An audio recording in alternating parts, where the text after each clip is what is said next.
4e dimanche de l'Avent. Nous avons rencontré jusqu'à présent deux grands personnages, Isaïe et Jean le Baptiste, et aujourd'hui,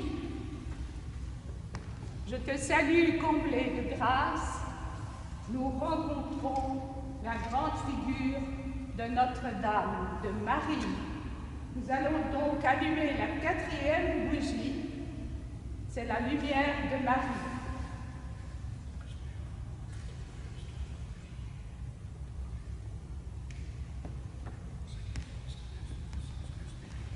Au nom du Père et du Fils et du Saint-Esprit, Amen. La grâce de Jésus-Christ notre Seigneur, l'amour de Dieu le Père et la communion de l'Esprit Saint soient toujours avec vous. Oui, aujourd'hui, nous rejoignons la Vierge Marie dans son dialogue avec l'archange Gabriel. Elle s'étonne d'être choisie pour être la mère du Sauveur, mais elle est heureuse de la confiance que le Seigneur place en elle. Marie nous entraîne à renouveler notre foi en Dieu, qui humble et distrait est là, près de nous, en nous, dans le quotidien de nos vies. Avec Marie, tournons-nous vers le Seigneur, qu'il prépare nos cœurs à l'accueillir. Qu'il vienne nous rejoindre sur nos routes humaines, Seigneur, en pitié.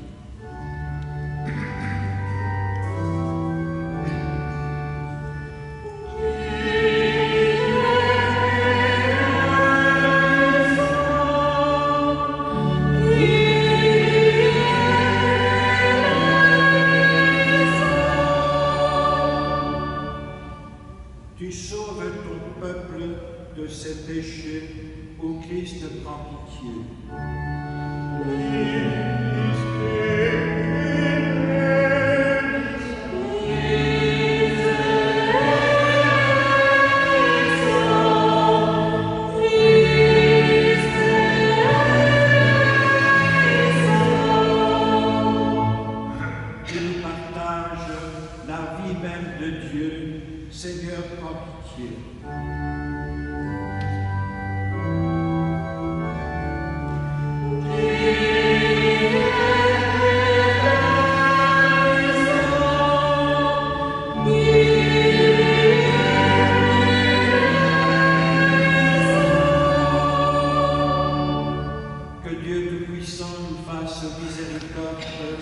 Et nous donne d'accueillir les signes de sa venue et nous conduise ainsi sur le chemin de la vie éternelle.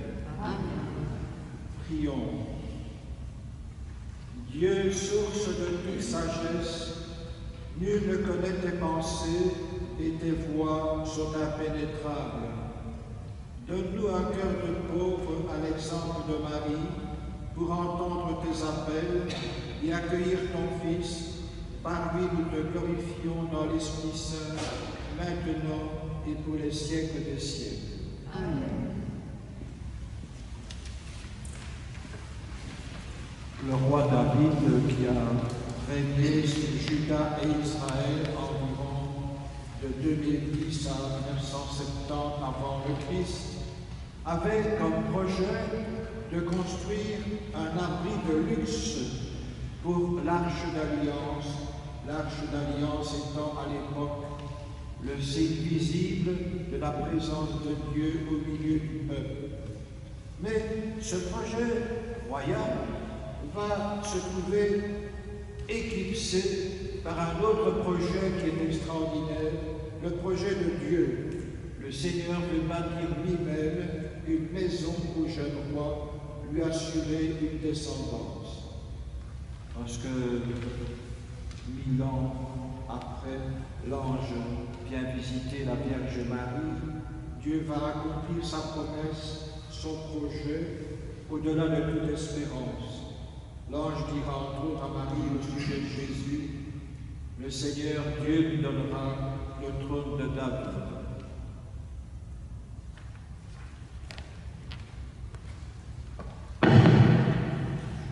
Lecture du deuxième livre de Samuel. Le roi David habitait enfin dans sa maison. Le Seigneur lui avait accordé la tranquillité en le délivrant de tous les ennemis qui l'entouraient.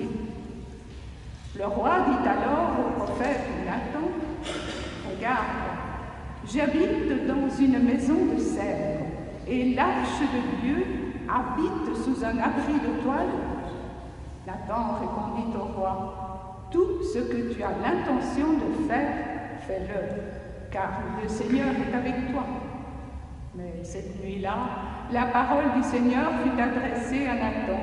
« Va dire à mon serviteur David, ainsi parle le Seigneur. Est-ce toi qui me bâtiras une maison pour que j'y habite? C'est moi qui t'ai prise au pâturage derrière le troupeau pour que tu sois le chef de mon peuple Israël. J'étais avec toi partout où tu es allé. J'ai abattu devant toi tous tes ennemis. Je t'ai fait un nom aussi grand que celui des plus grands de la terre. Je fixerai en ce lieu mon peuple Israël. Je l'y planterai, il s'y établira et ne tremblera plus. Et les méchants ne viendront plus l'humilier comme ils l'ont fait autrefois, depuis le jour où j'ai institué les juges pour conduire mon peuple Israël. Oui, je t'ai accordé la tranquillité en te délivrant de tous tes ennemis. Le Seigneur t'annonce qu'il te fera lui-même une maison. Quand tes jours seront accomplis et que tu reposeras auprès de tes pères, je te susciterai dans ta descendance un successeur qui naîtra de toi, et je rendrai stable sa royauté. Moi, je serai pour lui un père, et lui sera pour moi un fils. Ta maison et ta royauté subsisteront toujours devant moi. Ton trône sera stable pour toujours. Parole du Seigneur.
L'extrait de la lettre de l'apôtre Paul aux chrétiens de Rome que nous allons entendre est une prière de louange née de la contemplation émerveillée du mystère du Fils de Dieu fait homme. Lecture de la lettre de saint Paul apôtre aux Romains. Frères, à celui qui peut vous rendre fort, selon mon évangile qui proclame Jésus-Christ, révélation d'un mystère gardé depuis toujours dans le silence, mystère maintenant manifesté au moyen des écrits prophétiques, selon l'ordre du Dieu éternel, mystère porté à la connaissance de toutes les nations pour les amener à l'obéissance de la foi, à celui qui est le seul sage, Dieu, par Jésus-Christ, à lui la gloire pour les siècles. Amen. Parole du Seigneur.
En ce temps-là, l'ange Gabriel fut envoyé par Dieu dans une ville de Galilée appelée Nazareth, à une jeune fille vierge accordée en mariage à un homme de la maison de David appelé Joseph. Et le nom de la jeune fille était Marie. L'ange entra chez elle et dit: Je te salue, comblée de grâce, le Seigneur est avec toi. À cette parole, elle fut toute bouleversée et elle se demandait ce que pouvait signifier cette salutation. L'ange lui dit alors: Sois sans crainte, Marie, car tu as trouvé grâce auprès de Dieu. Voici que tu vas concevoir et enfanter un fils. Tu lui donneras le nom de Jésus, il sera grand, il sera appelé Fils du Très-Haut. Le Seigneur Dieu lui donnera le trône de David son père. Il régnera pour toujours sur la maison de Jacob, et son règne n'aura pas de fin. Marie dit à l'ange: Comment cela va-t-il se faire, puisque je ne connais pas d'homme? L'ange lui répondit: L'Esprit Saint viendra sur toi, et la puissance du Très-Haut te prendra sous son ombre. C'est pourquoi celui qui va naître sera saint, il sera appelé Fils de Dieu. Or voici que dans sa vieillesse, Élisabeth, ta parente, a conçu elle aussi un fils, et en est à son 6e mois, alors qu'on l'appelait la femme stérile. Car rien n'est impossible à Dieu. Marie dit alors: Voici la servante du Seigneur, que tout m'advienne selon ta parole. Alors l'ange la quitta. Acclamons la parole de Dieu. Louange à toi, Seigneur Jésus.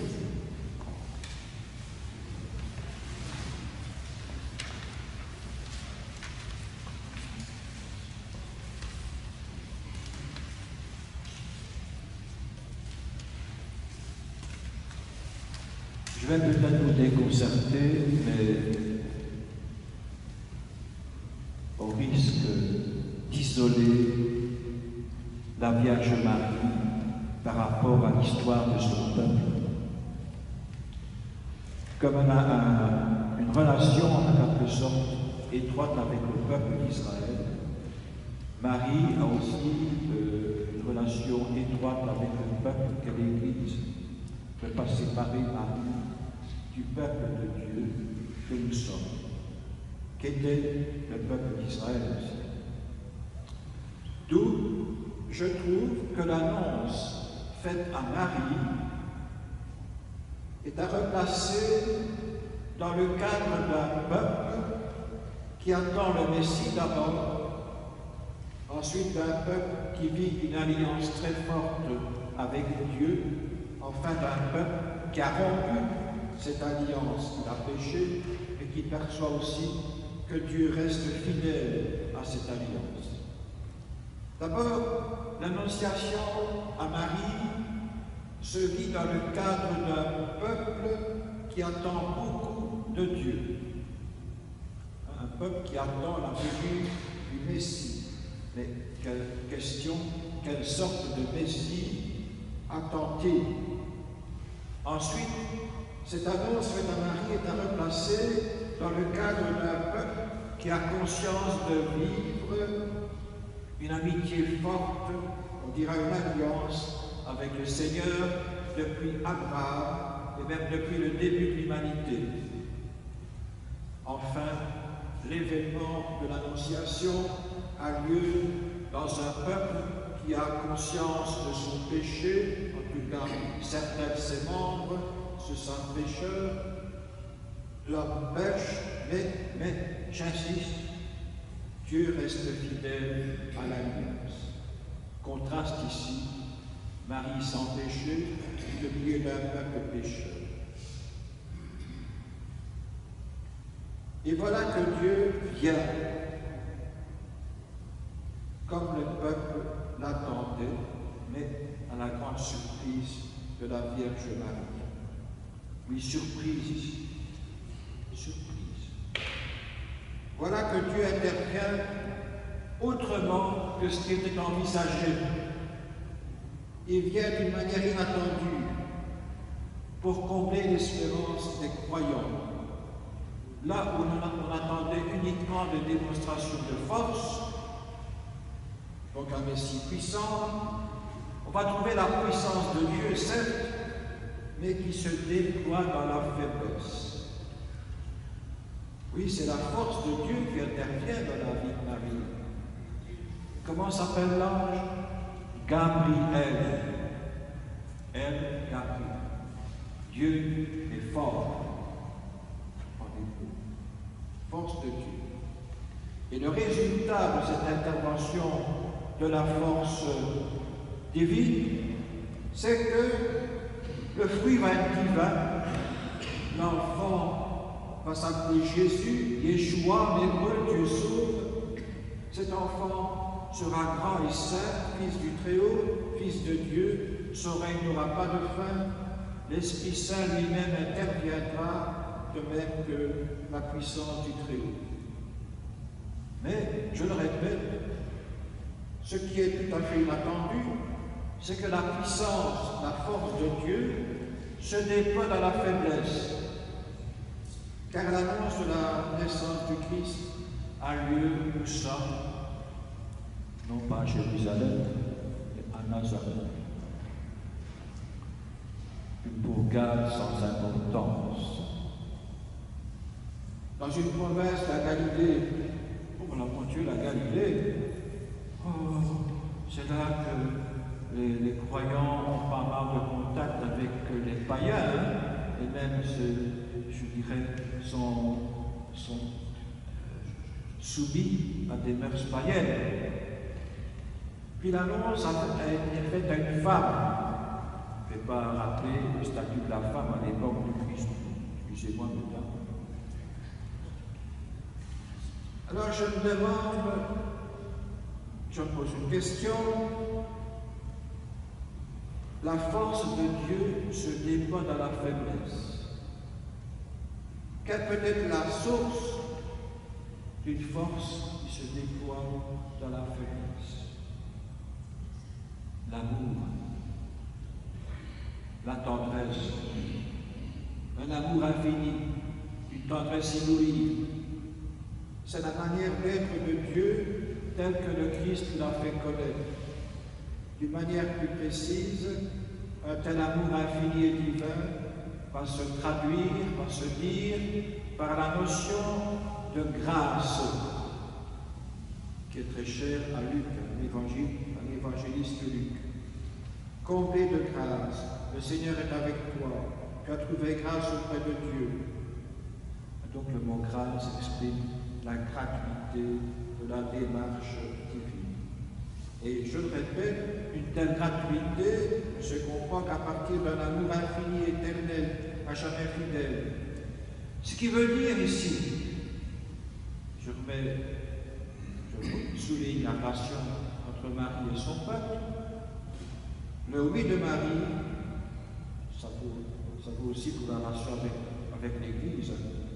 Le oui de Marie symbolise le oui de son peuple qui enfin accepte pleinement l'alliance entre Dieu et l'humanité, sans aucun raté. Il n'y a pas de péché. Le oui total de l'humanité à l'alliance divine s'exprime dans la virginité de Marie. On risque de voir de manière étroite la virginité de Marie. Non, ça veut dire une disponibilité totale de Marie et de son peuple, de nous-mêmes à Dieu. Le oui total de l'humanité à l'alliance divine s'exprime aussi dans le oui sans réserve de Marie. Alors, je voudrais conclure ici, excusez-moi d'avoir été long. En ce temps de Noël, si nous pouvions personnellement et ensemble, comme Marie, découvrir, redécouvrir, faire ou refaire l'expérience de l'amour infini de Dieu à l'égard de chacune, de chacun d'entre nous. Redécouvrir la tendresse infinie de Dieu à l'égard de chacune, de chacun d'entre nous. C'est par amour pour nous que Dieu se fait petit. C'est par amour pour nous que Dieu en Jésus partage nos joies, nos peines, nous porte dans l'épreuve du confinement, qu'il porte les victimes de la pandémie. C'est par amour pour nous que Dieu vient habiter Marie et vient habiter nos vies. C'est par amour pour nous que le Seigneur vient renouveler l'humanité, vieillie et stérile, symbolisée dans notre texte par la figure d'Élisabeth qui a conçu elle aussi un fils dans sa vieillesse. Alors, que dire, que faire devant un tel amour? Dire oui. Comme Marie, nous convertir, relier avec Marie cet amour pour celles et ceux qui nous entourent, pour celles et ceux qui sont plus loin. Amen.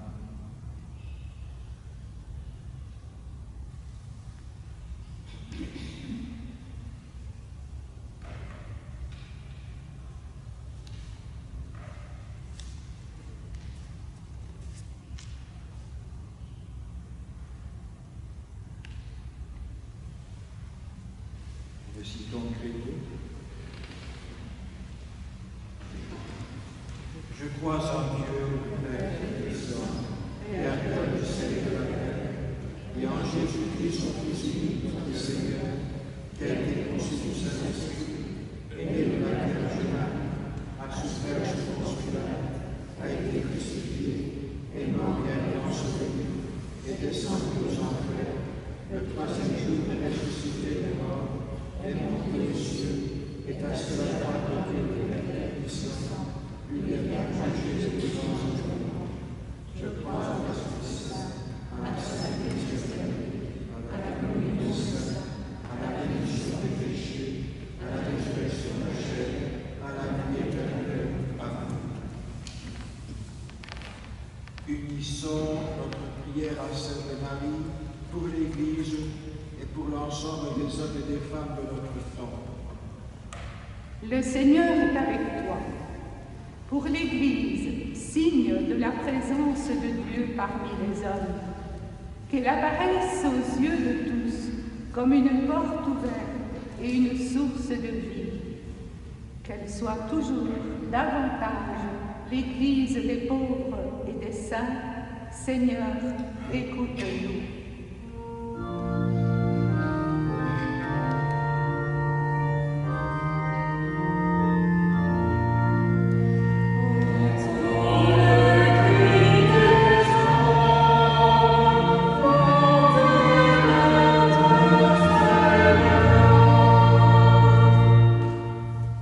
Sois sans crainte pour les malades et l'ensemble du personnel soignant. Accorde-leur, Seigneur, le savoir et la patience, le tact et la compassion. Inspire-leur le dialogue qui éclaire, les paroles qui apaisent, les gestes qui soulagent et l'amitié qui réconforte. Seigneur, écoute-nous.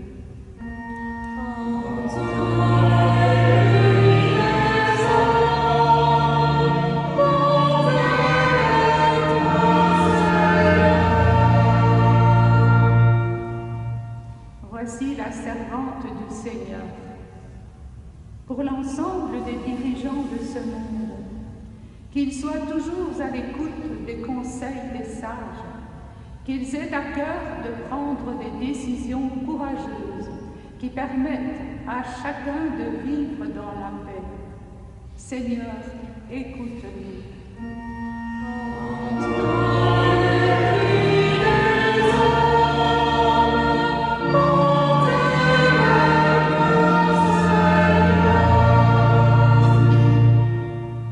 L'Esprit Saint viendra sur toi. Pour tous les membres de notre communauté, que chacun découvre en lui la présence de l'Esprit, afin de faire de notre paroisse, de notre unité pastorale, un lieu accueillant aux blessés de la vie et aux pauvres. Seigneur, écoute-nous.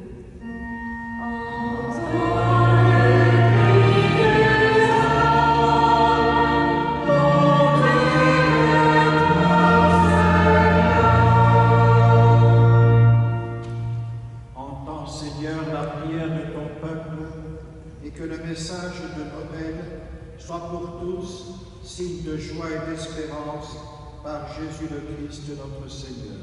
Amen. La collecte de ce jour est destinée à la fabrique d'Église. Merci.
Prions ensemble au moment d'offrir le sacrifice de toute l'Église.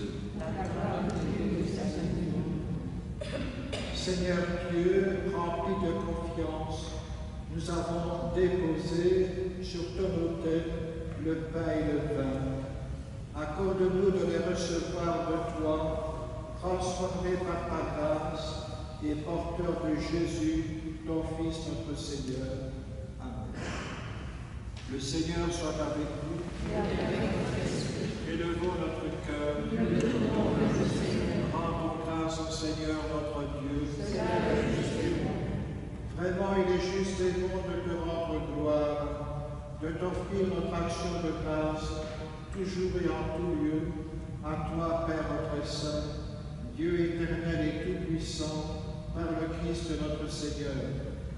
C'est lui qui, pour sauver les hommes, devait naître parmi les hommes, lui que l'ange annonce à la Vierge Marie et qu'à l'ombre de l'Esprit Saint, elle accueille par la foi, lui qu'elle porte avec tendresse dans sa chair. Par lui, l'Emmanuel, les anges assemblés devant toi, accordent ta gloire, à leur hymne de louange, laisse-te joindre nos voix pour chanter et proclamer.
Nous voici rassemblés devant toi et dans la communion de toute l'Église en ce premier jour de la semaine. Nous célébrons le jour où le Christ est ressuscité d'entre les morts. Par lui, que tu as élevé à ta droite, Dieu notre Père, nous te prions. Sanctifie ces offrandes en répandant sur elles ton esprit, qu'elles deviennent pour nous le corps et le sang de Jésus le Christ, notre Seigneur. Au moment d'être livré et d'entrer librement dans sa passion, il prit le pain, il rendit grâce, il le rompit et le donna à ses disciples en disant « Prenez et mangez-en tous, ceci est mon corps livré pour vous. »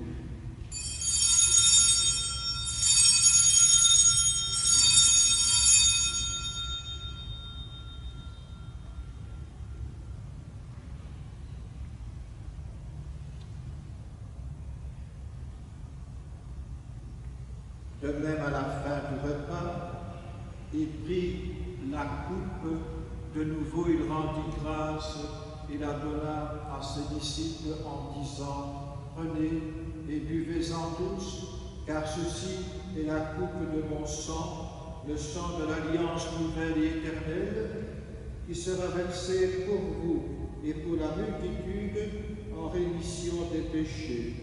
Vous ferez cela en mémoire de moi. »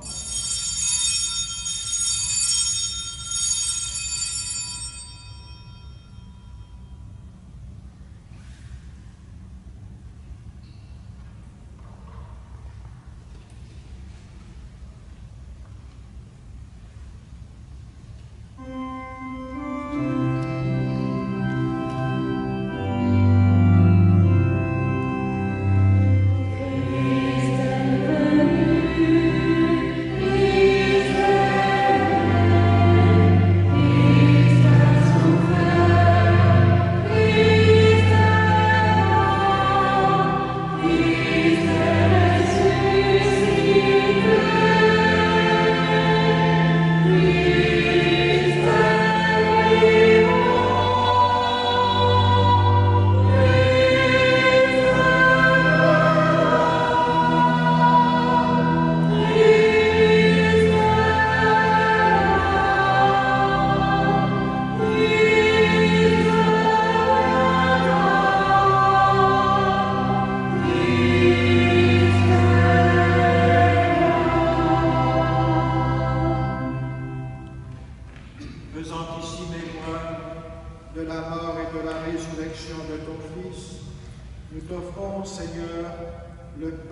de la vie et la coupe du salut, et nous te rendons grâce, car tu nous as choisis pour servir en ta présence.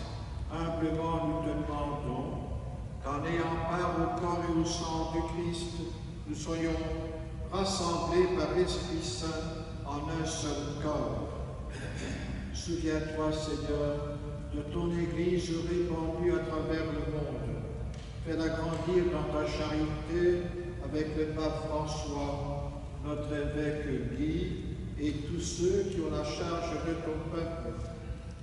Souviens-toi aussi de nos frères et de nos sœurs qui se sont endormis dans l'espérance de la résurrection et de tous les hommes qui ont quitté cette vie.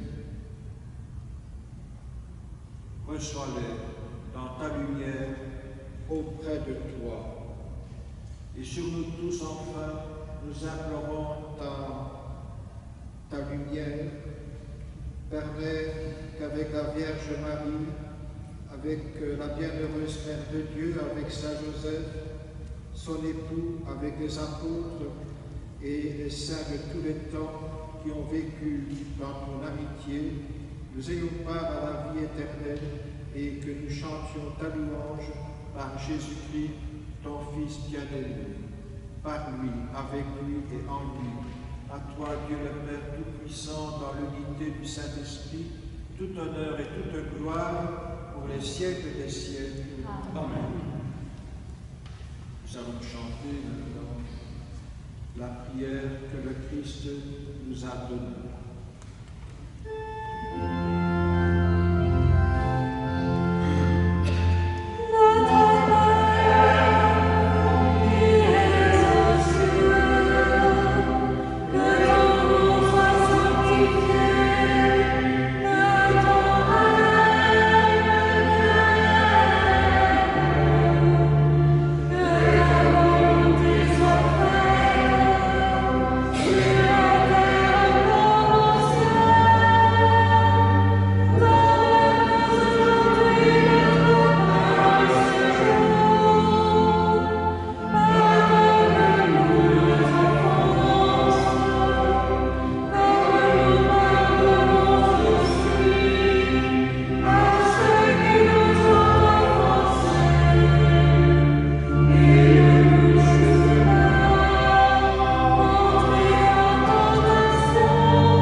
Je vous laisse la paix, je vous donne ma paix.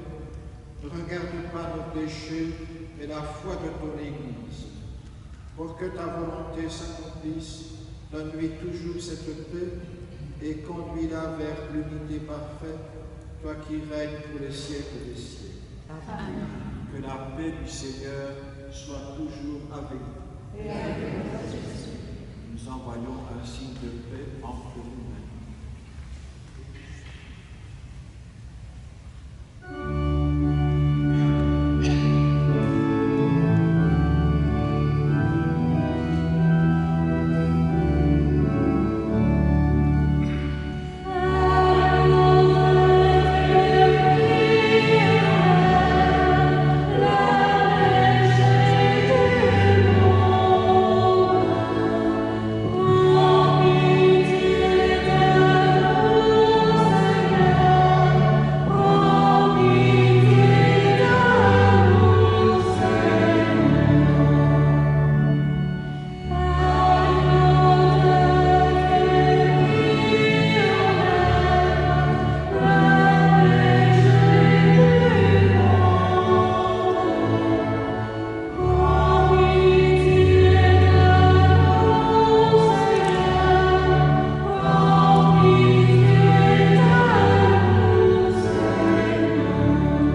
Heureux sommes-nous d'accueillir en notre maison celui qui vient nous ouvrir le chemin du Père.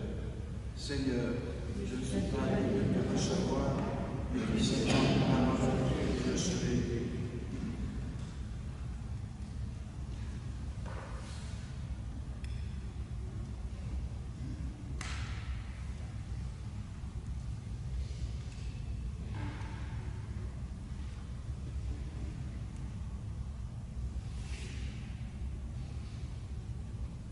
Je dis une seule fois le corps du Christ. Répondez Amen maintenant. Papa, vous venez à nous.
Prions encore.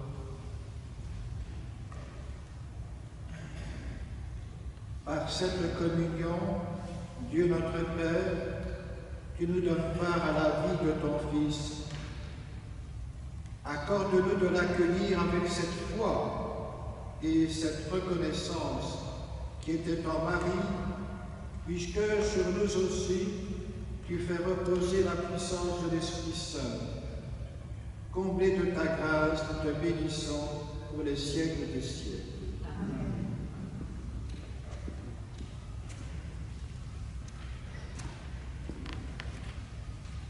Alors, vous écoutez bien, je sais que vous écoutez toujours, mais spécialement cette semaine, puisque c'est la semaine de Noël. Et donc, comment allons-nous nous organiser? Tout d'abord, le 24 décembre, il n'y a pas de messe de veillée de Noël. Il y aura une animation de catéchèse pour les enfants qui suivent le catéchisme, mais c'est réservé aux enfants et à leurs parents, dont nous ne sommes pas, sauf les catéchistes qui sont dans l'Assemblée, bien sûr, et qui sont concernés, elles, au premier chef. Nous arrivons au jour de Noël. Excusez-moi, mademoiselle, oui. Pour l'horaire, est-ce qu'on a déjà un horaire? Alors, l'horaire, comme vous n'êtes pas... Normalement, c'est à 16h. Le micro ne marche pas. Qui m'a coupé le micro? Ben, il va. Il y a des sous. Merci, madame. Merci. Ma voix portée jusque dans le fond? Oui? Bon. Donc, le jour de Noël, la messe, ici, est à 9h30. Je vous rappelle, c'est très important, qu'il faut s'inscrire pour assister, pour participer aux messes. Je vous donnerai mon numéro de téléphone quand j'aurai fini. Donc, le dimanche, le jour de Noël, 9h30, la messe ici et dans les autres paroisses aux heures habituelles du dimanche. Attention maintenant, le week-end, à partir du week-end prochain, on va ici dédoubler la messe du dimanche. Autrement dit, il y aura la messe dominicale anticipée le samedi à 17h. Comme il y aura la messe anticipée aussi à Farciennes à 17h. La messe de Virouchamp reste à 17h. Et le dimanche, les heures aux messes habituelles. Mais attention, il ne faut pas dire je viens à la messe le samedi et puis je reviens dimanche, hein, non? Si on fait ça, c'est pour permettre au plus de monde possible de participer à la messe. D'accord? Et bien compris le système, donc on dédouble. Comme ça, au lieu de 15, il y en aura 30 possibles. OK? Tout le monde qui l'a bien compris? Oui? Alors, mon numéro de téléphone, c'est le 900 chez moi.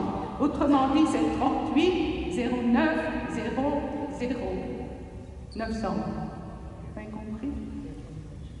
Alors, je dois vous dire aussi qu'on a célébré les funérailles cette semaine, Monsieur Juan Maldonado, et qu'on a célébré aussi un baptême, la petite Margot Duchesne. Monsieur a quelque chose à ajouter? Oui, vous vous êtes bien rendu compte que depuis 2-3 semaines, nous avons une caméra qui filme les célébrations. Donc si vous n'avez pas la possibilité de participer en direct à la messe dans l'église, vous pouvez suivre les messes sur Facebook à la page Saint-Barthélemy, ST-BARTH. Voilà, les jeunes qui s'occupent de la technique m'ont promis qu'ils allaient faire un petit papier avec toutes les informations.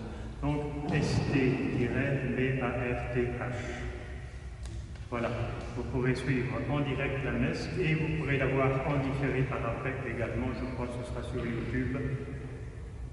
Ça n'a pas marché la semaine passée. Ça n'a pas marché la semaine passée. Ce n'est pas normal. On avait filmé, ça n'a pas marché la semaine passée. Pourtant, ça filme. Oui, mais oui. Ah, voilà. C'est en train de se mettre en place. On ne peut que regretter que le gouvernement ait édicté 15 personnes et pas plus pour les messes, surtout pour cette période de Noël, mais nous sommes les victimes de cette décision. Et je trouve que ça vaut la peine de respecter quand même. Voilà. Le Seigneur soit avec vous. Que Dieu Tout-Puissant vous bénisse, qui est Père, Fils et Esprit Saint. Bonne préparation à la fête de la Nativité. Allez dans la paix du Christ.